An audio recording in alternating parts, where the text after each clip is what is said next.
Siang-siang begini emang paling enak berenang ya teman. Seger banget lihat Bulus ini main dalam air. Rasanya mau ikutan kecipak-kecipuk. Bulus ini berwarna kuning ngejreng dengan mata merah karena ia terlahir albino ya teman. Dengan nama latin Amida cartilaginea, Bulus merupakan kura-kura berpunggung lunak yang tersebar luas di Asia Tenggara. Tempurungnya yang disebut karapas dilapisi kulit tebal dan licin yang terdiri dari tulang rawan. Nah, kalau udah kena lumpur atau pasir, dia suka mengubur diri sebagai bentuk pertahanan dari musuh. Sama seperti penyu, ia tidak bisa memasukkan kepala ke dalam tempurungnya. Meski lehernya sangat fleksibel, tapi kepala Bulus akan tetap terlihat.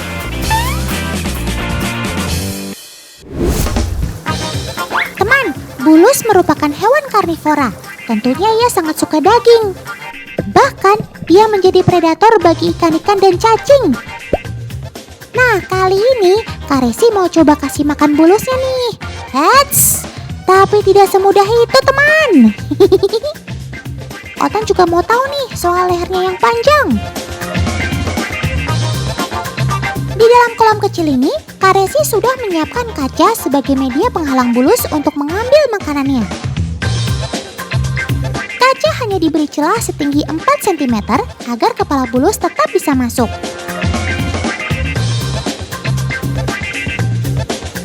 Kak Resi akan menaruh daging ayam ini ke dalam air dengan jarak sepanjang 17 cm dari kaca ini. Apakah si Bulus ini bisa melahap makanannya dengan jarak sejauh itu? Let's go Kak, market book alias mari kita buktikan. Wah, sepertinya amis dari daging ayam menyebar ke dalam air. Tuh lihat, dengan cepat si Bulus mencari keberadaan si ayam. Tuh kan, ia langsung mengerahkan kemampuan lehernya teman. Ternyata leher kamu panjang banget sob. Ayo, sedikit lagi kamu akan dapatkan makanan enak. Hup, sergapan yang bagus sob.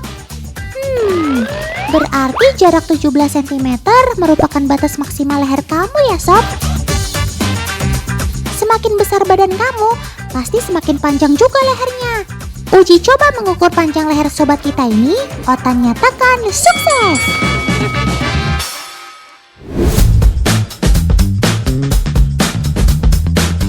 Kak Resi mau ngapain lagi sih? Kok ada batu bata segala? Mau bangun rumah tangga ya Kak? Cici. Walah, Otan bisa tebak nih. Pasti Kak Resi mau taruh Bulusnya di sana kan, biar bisa tahu kemampuan memanjat sobat Otan ini. Ada dua media yang beda-beda tipis nih teman. Pertama ada tumpukan batu bata merah dan hebel atau batu bata ringan yang memiliki ketinggian yang sama, yakni 40 cm. Bim salabim. Tada, ini dia bintang utamanya. Nah, sebelum kita coba, gak afdol dong kalau nggak ukur panjang tubuhnya. Kita ukur dari karapasnya ya teman. Nah, panjang Bulus mencapai 20 cm. Dengan kaki yang berselaput, apa mungkin ia memanjat dengan ketinggian yang 2 kali lipat dari badannya? Cus, kita buktiin. Wih, ia berusaha sekuat tenaga banget teman untuk menembus benteng Takeshi. Ayo sob, sedikit lagi. Ternyata selaput pada kakinya tidak mempengaruhi kamu untuk memanjat ya. Ya, akhirnya lolos juga saudara-saudara. Mungkin karena tumpukan batu bata merah lebih kecil ya teman. Dengan permukaan yang lebih kasar, kaki-kaki Bulus ini dapat berpijak pada celah batu bata merah. Yuk kita pindah ke media selanjutnya.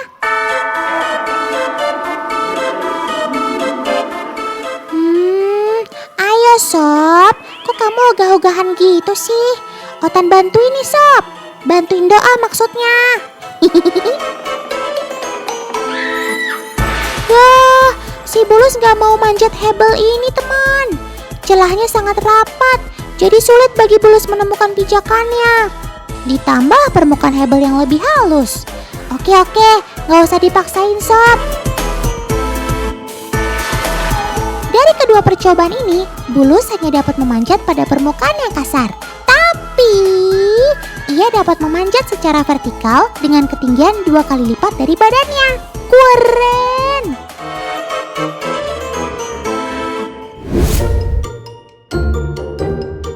Teman, kali ini Otan akan kasih tahu kalian tentang sobat Otan yang imut-imut.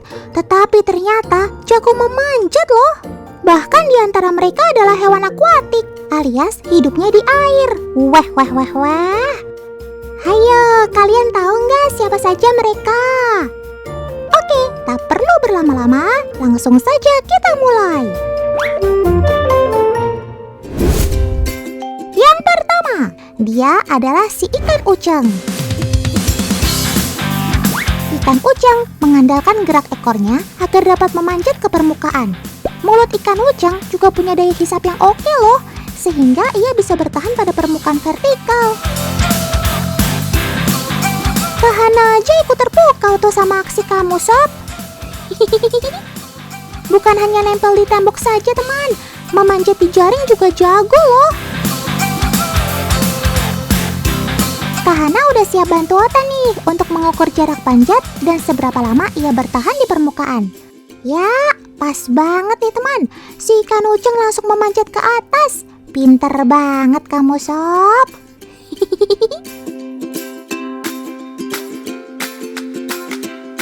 Yuk langsung kita hitung waktunya dengan menggunakan stopwatch. Coba kita lihat ya seberapa kuat kamu bertahan di atas sana, sob.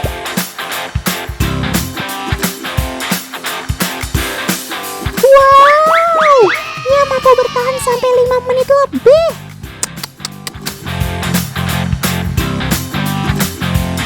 Selanjutnya, Kahana memberi tanda tempat di mana uceng menempel tadi.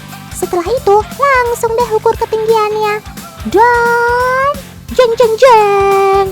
Ikan uceng berhasil memanjat setinggi 33 cm dari atas permukaan air. Sungguh menakjubkan. Cakep.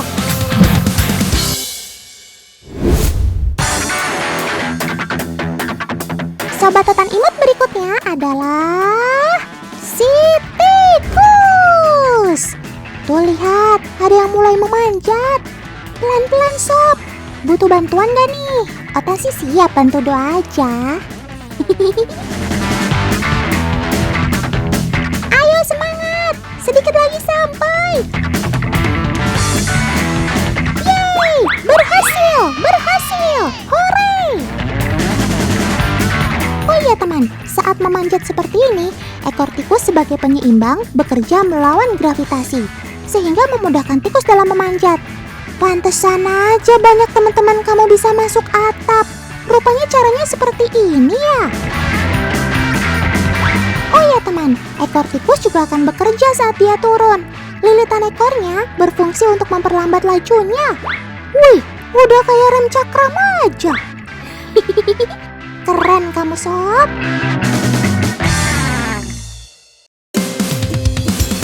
Oke, lanjut. Sudah pernah lihat fly frog wallace alias katak terbang? Nah, ini dia. Ada kaulan yang akan bantu Otan untuk membuktikan kelihayan fly frog saat memanjat. Pertama, Otan akan buktikan dengan sedotan panjang ini, teman. Ayo kita mulai. Wih, jago banget kamu manjatnya. Persis seperti lagi ikut lomba panjat pinang. Tantangan pertama berhasil. Yang kedua, kaulan sudah siapkan pita seperti ini. Mulai terlihat sulit pemirsa tantangannya. Oke, langsung aja kita buktikan. Dan ternyata Sobat Otan ini berhasil. Cakep. Lah. Baru dipuji kok malah mandek, sob. Ayo sob, naik. Jangan diem aja. Telapak kaki katak memang gak punya perekat atau sesuatu yang bikin mereka menempel pada bidang apapun. Tapi kakinya yang tipis disertai dengan selaput dapat mencengkeram pita tipis ini dengan baik. Cakep.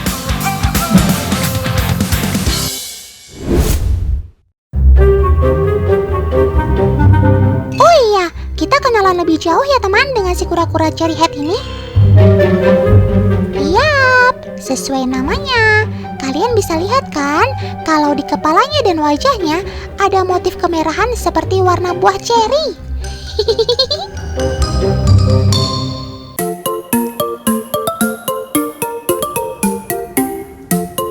Nah, Sob, Otan dengar-dengar nih, katanya kamu suka sama makanan yang berwarna merah juga ya? Masa sih? Seriusan mau nolak makanan enak? Yolah, kita buktikan teman. Sebelumnya Otan mau kenalin agen Otan kali ini. Namanya Kak Nia. Kakak cantik ini berusia 20 tahun. Hewan favoritnya adalah kura-kura Aldabra. Dan hobinya adalah menyanyi. Wah, boleh dong nyanyiin buat Otan.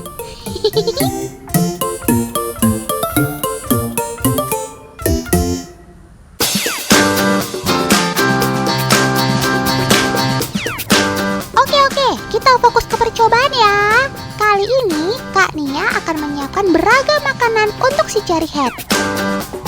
Ada selada, wortel, sawi, dan apel. Hayo, kira-kira si cherry akan pilih makan yang mana ya?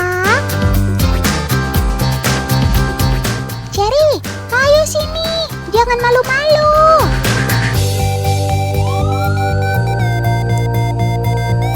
Nah, betul kan?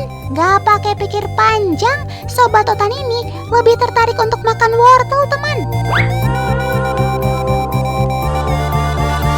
Bahkan saat disodori selada pun, dia cuek-cuek aja tuh.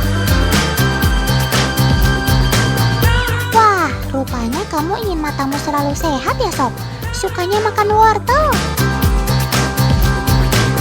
Nah, sudah terbukti ya teman, kalau si kura-kura cherry head ini memang cenderung lebih suka makanan berwarna merah.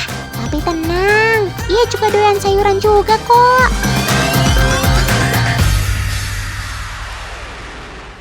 Cherry, Cherry, Cherry, Cherry, Cherry. Cherry, tuh kamu dipanggil sama Kania. Loh, bukannya kamu ini pemakan tumbuh-tumbuhan ya, Sob? Oh, rupanya kamu juga suka makan daging ya? Lapar apa doyan, Sob? Semuanya kamu makan. Oh iya, Otan baru ingat. Kura-kura adalah hewan omnivora, teman, alias pemakan segala. Di alam, Sobat Otan ini biasanya memakan daging satwa lain. Nah, ini berarti si cherry head juga sangat berperan dalam keseimbangan ekosistem di alam. Cakep.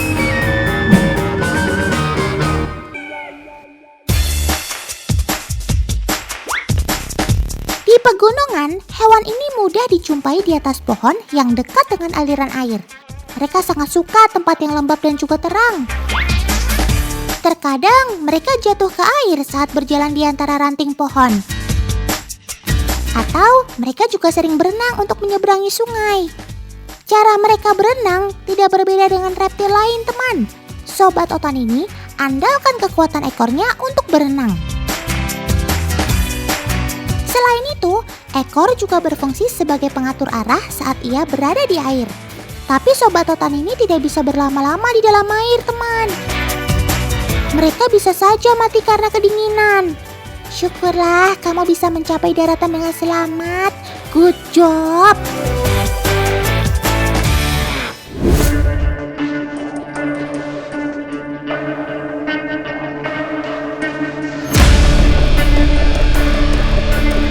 Gawat, ternyata ada pejantan lain yang sedang masuk ke wilayahnya.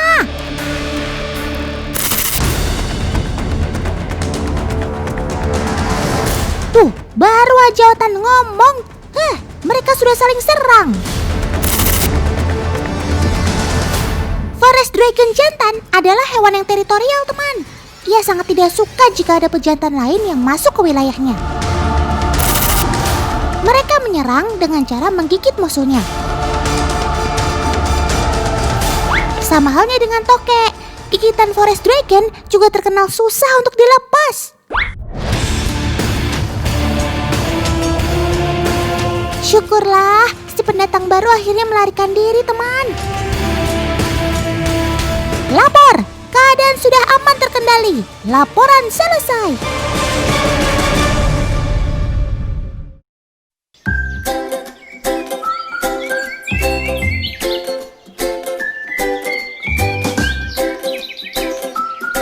Teman, sudah pernah lihat Sobat Otan ini sebelumnya? Mereka adalah Indonesia Forest Dragon atau kadal hutan Indonesia. Sobat Otan ini adalah hewan endemik Pulau Jawa dan Sumatera.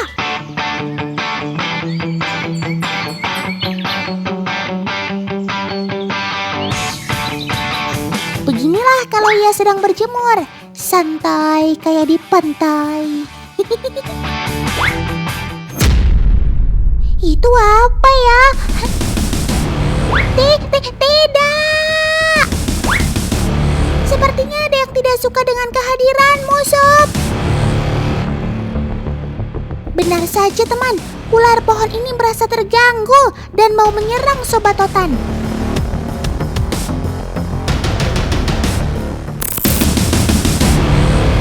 Wih, lagi-lagi Sobat Otan ini mengandalkan gigitannya untuk menyerang. Sebelum menyerang, biasanya Sobat Otan ini akan berubah warna jadi gelap. Tujuannya sih untuk berkamuflase alias menyamar. Tapi jika bahaya semakin mengancam, ia tak segan langsung menyerang. Lihat teman, ular pohon ini nampaknya juga tidak mau kalah. Dia berusaha melepaskan diri dari gigitan Sobat Otan. Wih, walau sudah posisi mau jatuh, Sobat Otan ini tetap tidak mau melepaskan gigitannya, teman.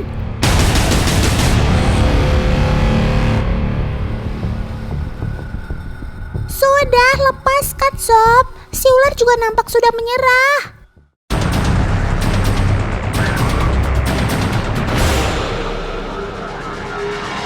Akhirnya, kamu melepaskan gigitan kamu juga, Sob. Ayo, sekarang pergi ke tempat yang lebih aman.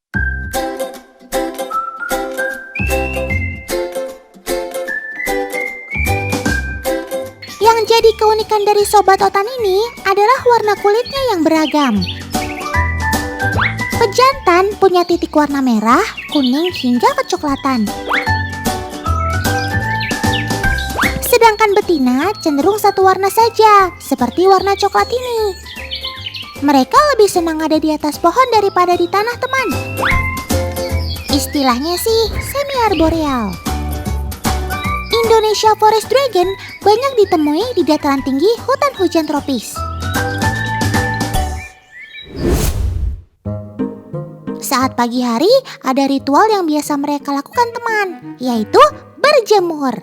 Saat menyerap banyak cahaya, kulit Sobat Otan ini akan berubah menjadi lebih cerah. Selain itu, Forest Dragon juga mampu merubah warna tubuhnya berdasarkan suasana hatinya.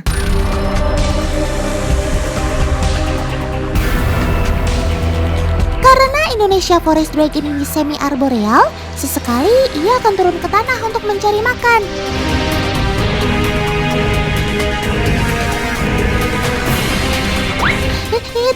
Itu kan lipan! Kabur!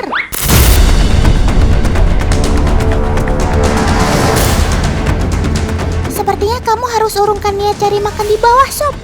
Alih-alih mau cari makan, nanti malah kamu yang dimakan. Sob, kamu kok malah diam saja sih? Ayo kabur!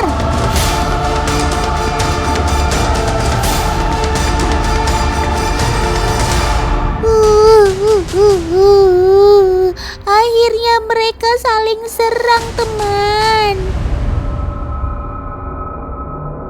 Sama halnya dengan Forest Dragon, gigitan juga jadi jurus andalan jurus lipan untuk melumpuhkan musuhnya.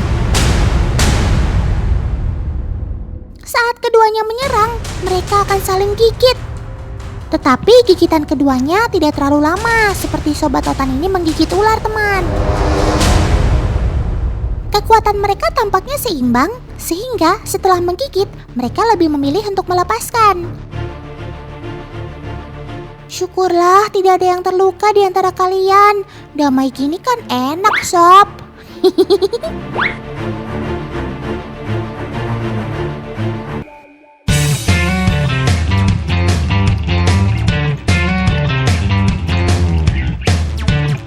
Sampai sini dulu perjumpaan kita kali ini ya, teman.